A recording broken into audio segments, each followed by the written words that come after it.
QAnon. They tried to lock up the police. They literally tried to arrest the police. Here it is. On the weekend, a group of people called on others to go and arrest the police, members of the Peterborough Police Department. But in the end, it was some of those protesters who were arrested. At Peterborough's police station, an ordinary Monday. What unfolded here on Saturday was not. The weekly anti-government protest downtown took a twist after this woman, Romana Didulo, in the motorhome, called on people to arrest members of the local police. They 100% believed that they could arrest the police, and I wouldn't be surprised if they tried again. A group went to Peterborough Police Headquarters, and some tried to carry out the wishes of a woman who calls herself the Queen of Canada. She's espoused anti-government, anti-vaccine views for months. People really believe in what she says her followers do, to the point where they, quit paying their bills because she told them that they no longer have to pay them, and some are losing their homes. The hell? Now, we'll say this. Nobody was shot and killed in the attempted arrest and the fighting of the police. Let me give you some background to this really, really insane story. All right, let me give you background on the ringleader. Didulo, the self-proclaimed Queen of Canada, arrived in the city in a crowd-funded RV on Saturday along with a group of 30 individuals.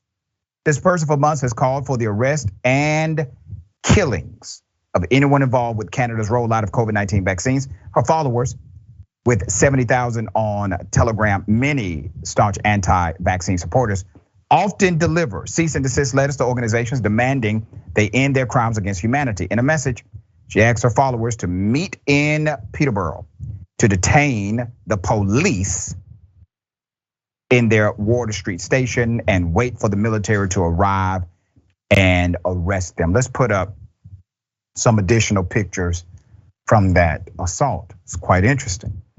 In addition to the police, they also assaulted a counter-protester. Local police are still seeking the perpetrators. QAnon Canada. Now, this is what happens when you indoctrinate a particular group to believe whatever you say, okay?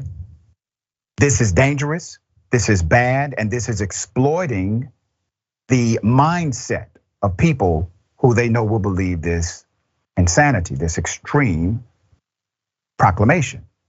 But they did it. Now, this is probably a test. If individuals can be animated to go and literally try to lock up the police because you made a statement, what else do you think you can get them to do?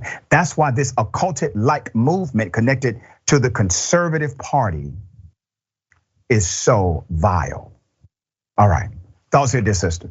QAnon is so interesting because the real corruption and the real conspiracies in our country are just far more interesting than anything the mind of man could invent. Let's think about the actual deep state, what the FBI has done to civil rights leaders and labor activists, the CIA cooing countries abroad.